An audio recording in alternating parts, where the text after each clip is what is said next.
Hi hi hi hi இன்னைக்கு இந்த வீடியோவில் வந்து எதை பற்றி பேச போகிறோம் அப்படின்னா, தெரியும்டா இதை வேறு எல்லா வீடியோலும் சொல்லிக்கிட்டு இருக்கேன், அதுதான் தமிழ்நிலையே இருக்கேன், என்ன அதை பற்றி பேச போகிறேன், நான் அதை வேறு சொல்லிக்கிட்டே இருக்கேன் அப்படின்னு நீங்கள் கேட்டிங்கன்னா, அது ஒரு யூடியூப்பில் நம்ம பண்ணுறோம் அப்படின்னா அதை நம்ம சொல்லணும், நம்ம இது பண்ணணும், சும்மா அது ஒரு ஃபார்மாலிட்டி தான். ஸோ அதனால் இன்றைக்கி எதை பற்றி பேச போகிறோம் அப்படின்னா, எதை பற்றி பேச போகிறோன்ற மாதிரி எங்கேருந்து நான் வரேன் அப்படின்னா, இப்போ கொஞ்ச நாளாக வந்து வாக்கிங் போயிட்டுருக்கேன். இன்றைக்கி வந்து 16வது நாளாக கரெக்டாக டெய்லியும் ஒரு 2 மணி நேரம் வாக்கிங் போவேன். ஸோ அந்த மாதிரி வாக்கிங் போயிட்டு அப்படியே வந்து ஃப்ரெஷ்ஷாக இதை பற்றி பேசியே ஆகணும் அப்படின்னு சொல்லிட்டு மேலே கூட போகாமல் அப்படியே இந்த வீடியோவை எடுக்க ஸ்டார்ட் பண்ணியிருக்கேன். எதை பற்றி பேச போகிறோம் நான் பேச உங்களுக்கு தெரிஞ்சிருக்கும். ஆர்ஜே பாலாஜி அண்ணனோட பாட்காஸ்ட்டை பற்றி தான் இந்த வீடியோவில் பேச போகிறேன். அப்படின்னா வந்து ஏன் வந்து வாக்கிங் போயிட்டு மேலே கூட போகாமல் அப்படியே பேசணும் அப்படின்னு எனக்கு தோணுச்சுன்னா, இந்த 16 நாளுமே மோஸ்ட்லி 90% நான் வாக்கிங் போயிட்டு நான் வரும்போது வந்து அவரோட பாட்காஸ்ட்டு தான் நான் கேட்பேன். மோஸ்ட்லிலாம் இல்லை, 99% அவரோட பாட்காஸ்ட் தான் கேட்பேன். எப்போயாச்சும் ரொம்ப இதாச்சுன்னா அப்படியே கழட்டி வச்சுட்டு சும்மா நடந்துட்டு வருவேன். அவரோட பாட்காஸ்ட் வந்து நான் எப்போ ஃபஸ்ட் டைம் நான் கேட்க ஆரம்பித்தேன் அப்படின்னா வந்து என் ஃப்ரெண்டு ஒருத்தர் இருக்கான், அவங்களோட அக்கா கல்யாணம் திண்டுக்கல்லில் நடந்துச்சு. ஸோ அப்போ தான் ஃபஸ்ட் டைம் நான் வந்து ஊருக்கு போயிட்டு வந்துட்டுருக்கும் போது நான் பாட்டே திருப்பி கேட்டுட்ருக்கேன். நம்ம ஹெட்செட்டில் சும்மா பாட்டு தானே கேட்டுட்ருப்போம், அந்த மாதிரி பாட்டே கேட்டுகிட்டே வந்துட்டுருக்கேன். அப்போது வந்து நான் இப்போ முன்னாடி ஸ்பாட்டிஃபை மட்டும் தான் கேட்பேன், நான் விங்க் நான் பெருசாக யூஸ் பண்ண மாட்டேன், முன்னாடி ஸ்பாட்டிஃபை மட்டும் தான் கேட்பேன். அதுமாதிரி ஸ்பாட்டிஃபைல கேட்டுகிட்டே இருக்கும்போது கீழே வந்து சஜஷனில் வந்து எப்பயுமே 4 நா முறுக்கு அப்படின்னு சொல்லி ஒரு பாட்காஸ்ட் இருந்துகிட்டே இருக்கும். நான் பாட்காஸ்ட்டே கேட்க மாட்டேன் ஜென்ரலாக, எனக்கு ஜென்ரலாக பாட்காஸ்ட் வந்து நான் கேட்க மாட்டேன். ஆனால் நான் க்ரியேட்லாம் பண்ணியிருக்கேன் பாட்காஸ்ட் வந்து, நான் ஓசிடின்னு நினைக்கிறேன் அப்படின்னு சொல்லி ஒரு சினிமா பற்றி ஒரு பாட்காஸ்ட்லாம் நான் வந்து கோவிட் டைமில் பண்ணிகிட்டு இருந்தேன். ஆனால் நான் பாட்காஸ்ட் கேட்க மாட்டேன், எனக்கு அது பெரிய பரிச்சயம் கிடையாது. ஆனால் என் ஃப்ரெண்டு ஒருத்தன், அதாவது நான் இந்த அக்கா கல்யாணத்துக்கு போனேன் அப்படின்னு சொன்னேன் இல்லையா, அந்த ஃப்ரெண்டு வந்து என்கிட்ட ரொம்ப நாள் முன்னாடி சொல்லியிருந்தான், முடிஞ்சால் இவரோட பாட்காஸ்ட் கேளு, நல்லாயிருக்கு, ஆர்ஜே பாலாஜி என்னோட பாட்காஸ்ட் கேளு, நல்லாயிருக்கு, ஒரு மாதிரி ஜாலியாக இருக்குது அப்படின்னு சொன்னான். சரி ஓகேடா பார்ப்போம் அப்படின்னு சொல்லிட்டு நான் அதை விட்டுட்டேன். அப்புறம் அந்த ட்ராவலில் திருப்பி வந்துக்கிட்டு இருக்கேன், திண்டுக்கல்லேருந்து திருப்பி வந்துக்கிட்டு இருக்கேன். திருப்பி பாட்டே கேட்டுட்ருக்கேன். எனக்கு ஒரு மாதிரி போர் அடிச்சிருச்சு. நான் ஜென்ரலாக வந்து பாட்டு கேட்டேன் அப்படின்னா வந்து ஒரே பிளேலிஸ்ட்டில் தான் கேட்பேன். அதாவது ஒரே பிளேலிஸ்ட்டில் இல்லைனாலும் என் மைண்டில் ஒரு 20 பாட்டு இருக்கும், அந்த 20 பாட்டே தான் திருப்பி கேட்டுக்கிட்டே இருப்பேன். நான் ரொம்ப எக்ஸ்ப்ளோர்லாம் பண்ண மாட்டேன், அது நான் ஜென்ரலாக தமிழில் தான் கேட்பேன். என்றைக்காச்சும் ஒரு மலையாளம் பக்கம் போவேன், இல்லை ஹிந்தி பக்கம் கொஞ்சம் நிறையா போவேன், இங்கிலீஷ் பக்கம்லாம் நான் போகவே மாட்டேன். எனக்குன்னு ஒரு செட் ஆஃப் சாங்ஸ் இருக்கும், அதை மட்டும் திருப்பி கேட்டுக்கிட்டே இருப்பேன். அன்றைக்கி இந்த 4 நா முறுக்குன்ற இதை பார்க்குறேன், என் ஃப்ரெண்டு சொன்னது ஞாபகம் வருது. சரி சும்மா ட்ரை பண்ணி பார்ப்போம், என்ன பெருசாக ஒன்று இருக்க போகுது, சரி சும்மா ட்ரை பண்ணி பார்ப்போமே அப்படின்னு சொல்லி ஸ்டார்ட் பண்ணது தான் இந்த 4 நா முறுக்கு. ஃபஸ்ட் எபிசோட்லேயே வந்து எனக்கு ரொம்ப பிடிச்சி போய், ஏன்னா எனக்கு ஜென்ரலாக ஆர்ஜே பாலாஜி அண்ணனோட கிராஸ் டாக் ரொம்ப பிடிக்கும், அது ரொம்ப ஃபன்னாக இருக்கும், ஜாலியாக இருக்கும்.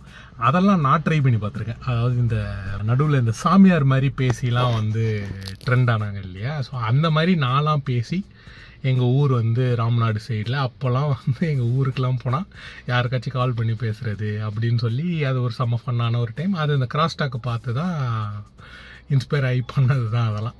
சரி அதனால் சும்மா ஸ்டார்ட் பண்ணோமேனா ஃபஸ்ட் எபிசோட்லேயே எனக்கு ரொம்ப பிடிக்க ஆரம்பிச்சிச்சு. நான் திண்டுக்கல்லில் ஸ்டார்ட் ஆன ஜேர்னி, நான் சென்னை வந்து இறங்குற வரைக்கும் அந்த எபிசோட்ஸ் எல்லாமே நான் கேட்டுக்கிட்டே வந்தேன். வந்து கொஞ்ச நாள்லாம் இல்லை, ஒரு 2 நாள் 3 நாள்லேயே நான் ஃபுல் பாட்காஸ்ட்டுமே முடிச்சிட்டேன். எனக்கு ரொம்ப ஹாப்பியாக இருந்துச்சு, ரொம்ப பாசிட்டிவாக ரொம்ப ஹாப்பியாக எனக்கு இருந்துச்சு. அதுக்கப்புறம் பச்சை சட்டை அப்படின்னு ஒன்று ஆரம்பிச்சிருக்காரு, அதுவுமே ஆரம்பித்து கொஞ்சம் மாதம் ஆயிடுச்சு. அதையுமே நான் இப்போ வாக்கிங் போயிட்டு வந்துட்டு இருக்கும்போது இந்த பச்சை சட்டையை தான் வந்து கேட்டுட்ருக்கேன். பச்சை சட்டை சீசன் 1 முடிஞ்சு நேற்று தான் சீசன் 2 வந்து ஆரம்பித்தாங்க, 22 ஜூலை, அதாவது நேற்று தான் சீசன் 2 ஆரம்பித்தாங்க. அதோட எபிசோடையும் கேட்டு முடிச்சுட்டு இப்போ பச்சை சட்டை முடிஞ்சிருச்சேன்னு சொல்லிட்டு திருப்பி 4 நா முறுக்க வந்து ஃபஸ்ட்லேருந்து வந்து கேட்டுக்கிட்டு இருக்கேன். என்ன ஆர்ஜே பாலாஜி அண்ணனோட பாட்காஸ்ட்டில் என்ன ஸ்பெஷல்? ஏன்னா எவ்வளோ பாட்காஸ்ட் வந்துருச்சு, சின்ன சின்ன பசங்க பாட்காஸ்ட் பண்ண ஆரம்பிச்சிட்டாங்க. என்ன மாதிரி பசங்க, என் வயசில் இருக்க பொண்ணுங்க வந்து எத்தனையோ பேர் பாட்காஸ்ட் பண்ண ஆரம்பிச்சிட்டாங்க. பெரிய பெரிய ஆளுங்க, டெம்பிள் மங்கி அவங்களோட ஓக்கல் ஓலின்னு சொல்லி ஒரு பாட்காஸ்ட் இருக்குது, குருபாயோட பாட்காஸ்ட் இருக்குது, நிறைய பாட்காஸ்ட் இருக்குது, எக்கச்சக்க பேர் பாட்காஸ்ட் பண்ணுறாங்க. பெரிய பெரிய யூடியூபர்ஸ் பாட்காஸ்ட் பண்ணுறாங்க. பீர் பைசப் அவர் பாட்காஸ்ட் பண்ணுவார். எல்லாருமே பாட்காஸ்ட் பண்ணுறாங்க. அவங்களோட பாட்காஸ்ட்டில் நான் அங்கங்கே கேட்டிருக்கேன். ஃபுல்லாக நான் அவங்கள பெருசாக ஃபாலோ பண்ணலனாலும் அங்கங்கே நான் வந்து கேட்டிருக்கேன். இப்போ ஓக்கல் ஓலியோட பாட்காஸ்ட்டும் நான் கொஞ்சம் கேட்க ஆரம்பித்தேன். யாரையும் டீஃப்ரேம் பண்ணுறதுக்காக இவங்க கம்மி அவர் தான் அதிகம் அப்படின்றதுக்காகலாம் கிடையாது. எனக்கு ஆர்ஜே பாலாஜி அண்ணனோட பாட்காஸ்ட் வந்து ஏன் எனக்கு ரொம்ப ஸ்பெஷலாக இருந்துச்சு அப்படின்னா, நிறைய பாட்காஸ்ட்லேயோ இல்லை நிறைய வீடியோஸில் வந்து கெட்ட வார்த்தை பேசினா, இப்போ எனக்கு கிளிப்லாம் எனக்கு ரொம்ப பிடிக்கும். நான் வந்து பிடிக்காதுன்னெலாம் நான் சொல்லவே மாட்டேன், எனக்கு ரொம்ப பிடிக்கும். கெட்ட வார்த்தை பேசுகிறாங்க, ஸோ அதனால் ஜாலியாக இருக்குது, ஒரு மாதிரி ரோஸ்ட் பண்ணுறாங்க, ஃபன்னாக இருக்குது. ஓகே, அது ஒரு பக்கம். இப்போ ஓக்கல் ஓலினா அவங்க ஒரு 10 வார்த்தை பேசுனாங்கன்னா அதில் ஒரு 3 வார்த்தை கெட்ட வார்த்தை இருக்கும், யாராச்சும் திட்டுவாங்க, அந்த மாதிரியான விஷயங்கள் இருக்கும். ஆனால் அவங்க எல்லாம் அப்போ நான் கெட்ட வார்த்தை பேசினா கெட்டவங்களா அப்படிலாம் கிடையாது. அதான் அவங்க ஸ்டைலில் அவங்க பண்ணுறாங்க. அவங்களுக்கான ஒரு ஃபேன்ஸ் இருக்காங்க, அவங்களுக்கான ஒரு ஃபாலோவர்ஸ் இருக்காங்க, எல்லாமே இருக்குது. ஆர்ஜே பாலாஜி அண்ணனோடது எனக்கு ஏன் ரொம்ப பர்சனலாக பிடிச்சிருந்துச்சுன்னா, அவர் 4 நாள் முறுக்கோட ஃபர்ஸ்ட் எபிசோட்லேயே அவர் என்ன சொல்லியிருப்பாருன்னா, நிறைய விஷயங்கள், நிறைய கெட்ட வார்த்தைகள் பேசுகிற, நிறைய கெட்ட விஷயங்களை பேசுகிற, நெகட்டிவான விஷயங்களை பேசுகிற மீடியம் நிறையா இருந்தாலும், இந்த மீடியமை நல்ல விஷயங்களுக்கு, பாசிட்டிவான விஷயங்களுக்கு மட்டும் நம்ம யூஸ் பண்ணலாம் அப்படின்னு சொல்லி தான் அவர் 4 நாள் முறுக்கே ஸ்டார்ட் பண்ணார். அதுக்கப்புறம் பச்சை சட்டையும் அவர் அதே தான் பண்ணுறாரு. எனக்கு அவர்கிட்ட பிடிச்ச ரொம்ப பிடிச்ச விஷயம் என்னென்னா வந்து, பாசிட்டிவான விஷயங்களை மட்டும் எடுத்து அதை அவர் லைஃபோட கனெக்ட் பண்ணி, அவர் லைஃப்பில் இந்த மாதிரி ஒரு விஷயம் இப்போ ஜென்ரலாகவே இப்போ யாராச்சும் ஒருத்தவங்க நம்மக்கிட்ட வந்து ஒன்று விஷயம் சொல்கிறாங்க அப்படின்னா, அந்த மாதிரி நம்ம விஷயத்துலையும் ஒன்று நடந்திருக்கும். இல்லை எனக்கு நடக்கலை அப்படின்னாலும் என் ஃப்ரெண்டுக்கு ஒன்று நடந்திருக்கும், இல்லை எங்கள் அப்பா ஒன்று நடந்திருக்கும், எங்கள் அம்மா ஒன்று நடந்திருக்கும், இல்லை என் சிஸ்டருக்கு ஒன்று நடந்திருக்கும். அந்த மாதிரி நம்ம லைஃப்பில் ஏதோ ஒரு இன்சிடெண்ட் நம்மளுக்கு கேட்கும் போதோ இல்லை பார்க்கும் போதோ அதை நம்மளால் கனெக்ட் பண்ணிக்க முடியும். ஏன்னா அது நம்ம லைஃப்பில் கண்டிப்பாக யாருக்காச்சும் ஒரு ஆளுக்கு நடந்திருக்கும்.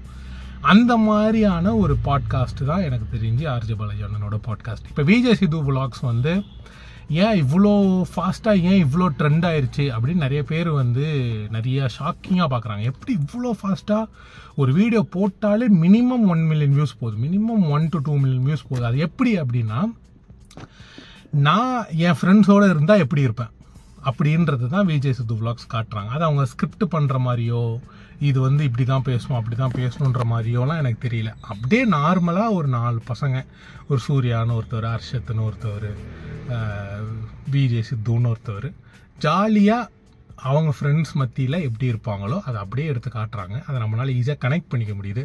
இப்படி தான் நானே ஃப்ரெண்டோடு இருந்தேன்ல, சூர்யா அந்த வாட்டர் ஃபால்ஸில் கீழே விழுவார், அப்போது வந்து எல்லாருமே சிரிப்பாங்க. ஆமாம், அப்படி தான் சிரிப்போம், பசங்க ஃப்ரெண்ட்ஷிப்பில் அப்படி தான் சிரிப்போம். அப்புறமா போய் காப்பாற்ற மாட்டோம்லாம் இல்லை, சிரிப்போம், ஒரு 10 செகண்ட் உழுந்து சிரிப்போம், அப்புறம் போய் அவனை காப்பாற்றணும்னு நினைப்போம். அப்படிதான் எல்லாருமே பண்ணுவோம். எடுத்தோன்ட்டு அப்படி போக மாட்டோம், ஒரு 2 செகண்டாச்சும் சிரிச்சுட்டு தான் போயிருப்போம். வந்து அந்த மாதிரி தான் இருக்கும், அந்த மாதிரி தான் பாய்ஸ் ஃப்ரெண்ட்ஷிப் இருக்கும். அது அவங்க அழகாக பொட்ரே பண்ணுறதுனால மட்டுமே தான் அது வந்து இத்தனை பேரை வந்து கனெக்ட் பண்ண முடியுது. அதே தான் எனக்கு தெரிஞ்சு நிறைய பேர் கேட்குறாங்க. கிட்டத்தட்ட வந்து இந்தியாவிலேயே வந்து டாப் ஒரு லிஸ்ட் எடுப்பாங்க இல்லையா, பாட்காஸ்ட் லிஸ்ட்டில் வந்து இது வந்து அப்போ அவர் முன்னாடி சொன்னார் டாப் 5லையோ என்னமோ இருக்குது அப்படின்ற மாதிரி. இப்போது பச்சை சட்டை எப்படி இருக்குன்னு எனக்கு தெரியல. ஆனால் எனக்கு பர்சனலாக இப்போது நான் ஒரு ஹார்ட் ஃபேஸில், ஒரு பேட் ஃபேஸில் இருக்கேன். எனக்கு ஆர்ஜே பாலாஜி அண்ணனோட பாட்காஸ்ட் வந்து எனக்கு ஒரு தெரப்பி மாதிரி இருக்குது. நான் ஒரு தெரப்பிஸ்ட்டுக்கிட்ட போய் பேசுகிற மாதிரி எனக்கு இருக்குது. அது என்ன தெரப்பிஸ்ட் மாதிரி என்ன சும்மா வந்து ஏதோ பேசுகிறான், அது எப்படி தெரப்பி ஆகும் அப்படின்னா, அவருக்கு லைஃப்பில் நடந்த நிறைய விஷயங்கள், நிறைய துரோகங்கள், நிறைய காதல், நிறைய ஃப்ரெண்ட்ஷிப்பு, நிறைய இழப்பு, நிறைய நம்மளுக்கு கிடைச்ச விஷயம், அவர் பெருமையாக இருந்த விஷயம்னு அவர் லைஃப்பில் நடந்த எல்லா விஷயத்தையும் சொல்ல அது எல்லா விஷயமும் எனக்கு கனெக்ட் ஆகுது. ஏன்னா எனக்கும் ஒரு காதல் இருந்திருக்கு, எனக்கும் ஒரு துரோகம் இருந்திருக்கு, எனக்கும் வந்து பல நண்பர்கள் இருந்திருக்காங்க, பல நண்பர்கள் பிரிஞ்சு போயிருக்காங்க, எனக்கும் நிறைய சந்தோஷமான விஷயம் நடந்திருக்கு, எனக்கும் ரொம்ப பெருமைப்படுற மாதிரியான விஷயங்கள் நடந்திருக்குன்ற மாதிரி நிறைய விஷயங்கள் இருக்குது. அண்ட் ஒரு ஸ்பெசிஃபிக் எபிசோடை பற்றி நான் பேசணுன்னா, பச்சை சட்டையில் ரீபில்ட் அப்படின்னு சொல்லி ஒரு எபிசோடு ஒன்று இருக்குது. அந்த எபிசோடு வந்து எனக்கு ரொம்ப ரொம்ப ரொம்ப பிடிக்கும். ஆக்சுவலி அந்த எபிசோடு வந்து என்னை ரொம்ப எமோஷ்னலாக டச் பண்ண ஒரு எபிசோடு. அந்த எபிசோட் கண்டிப்பாக, அந்த எபிசோடு மட்டும் இல்லை, எல்லாத்தையுமே கேளுங்க, எல்லா எபிசோட்ஸும் கேளுங்க. 4 முறுக்கையும் கேளுங்க, பச்சை சட்டையும் கேளுங்க. கண்டிப்பாக இந்த இதை வந்து பேட் ஃபேஸில் இருக்கவங்க மட்டும் தான் கேட்கணுன்னு இல்லை, எல்லாருமே கேட்கலாம்.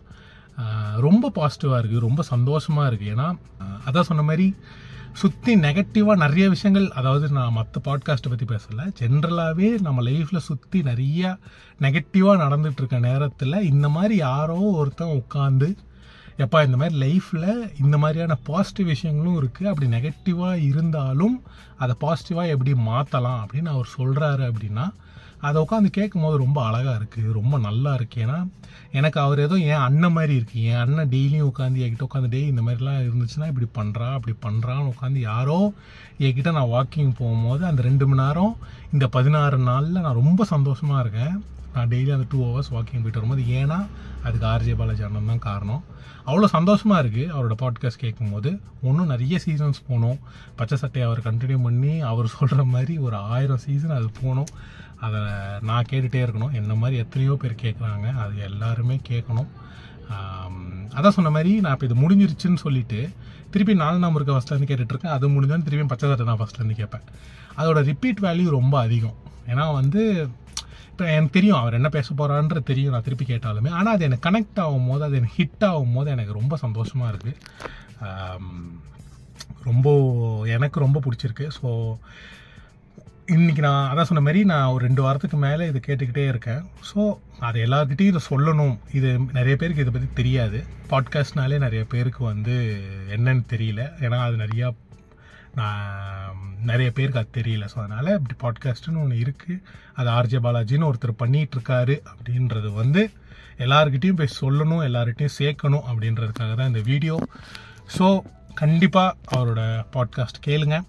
இதே மாதிரி உங்களுக்கு வேறு என்ன வீடியோஸ் வேணும், வேறு என்ன கண்டென்ட் பேசணும் அப்படின்னா தயவு செஞ்சு சொல்லுங்கள், கமெண்ட்டில் போடுங்க. எங்களோட இன்ஸ்டா ஹேண்டலையும் கொடுக்குறோம், அதுலேயும் போய் நீங்கள் வந்து மெசேஜ் பண்ணுங்கள், அதையும் ஃபாலோ பண்ணுங்கள். அதுலேயும் நாங்கள் ரீல்ஸ் போட்டுட்ருக்கோம். வெறும் சினிமா கண்டென்ட் மட்டுமே போட வேணாம், வேறு மாதிரி கண்டென்ட்ஸும் ட்ரை பண்ணலாம். வேறு என்னென்ன விஷயங்கள் இருக்குது. அதான் நான் வந்து ஃபஸ்ட்டு தேசாந்திரி விலாக்ஸ் ஸ்டார்ட் பண்ணும்போது நான் என்னோடய இன்ஸ்டாகிராம் ஹேண்டலில் என்ன சொல்லியிருந்தேன்னா, பாசிட்டிவாக மட்டும் பேசலாம், பாசிட்டிவாக என்ன பேச முடியுமோ அதை மட்டும் பேசலாம். நெகட்டிவாக யாரை பற்றியோ எதை பற்றியோ பேச வேணாம். இப்போ ரோஸ்ட்லாம் பண்ணுறோம் அப்படின்னா வந்து அது ஒரு காமெடியாக அந்த மொமெண்ட்டுக்கு அந்த படத்தை பற்றி பேசுகிறோமே தவிர யாரையும் மனசை புண்படுத்தணும், இப்போ சங்கர் சாரை புண்படுத்தணும், கமல் சாரை புண்படுத்தணுன்றக்காகலாம் இல்லை. அவங்கள புண்படுத்துகிற அளவுக்கு எனக்கு தகுதியும் கிடையாது. ஸோ அதனால் இப்போ ரோஸ்ட் பண்ணுறோன்னா ஜாலியாக அந்த மொமெண்ட்டுக்கு ஒரு ஃபன்னுக்காக தான் பண்ணுறோமே தவிர இது பாசிட்டிவான மீடியமாக மட்டும் இதை பண்ணலாம், பாசிட்டிவான விஷயங்களை மட்டும் பேசலான்றது மட்டும்தான். ஸோ அதனால் வேறு ஏதாவது இருந்தால் சொல்லுங்கள், கண்டிப்பாக அடுத்த வீடியோவில் பார்க்கலாம்.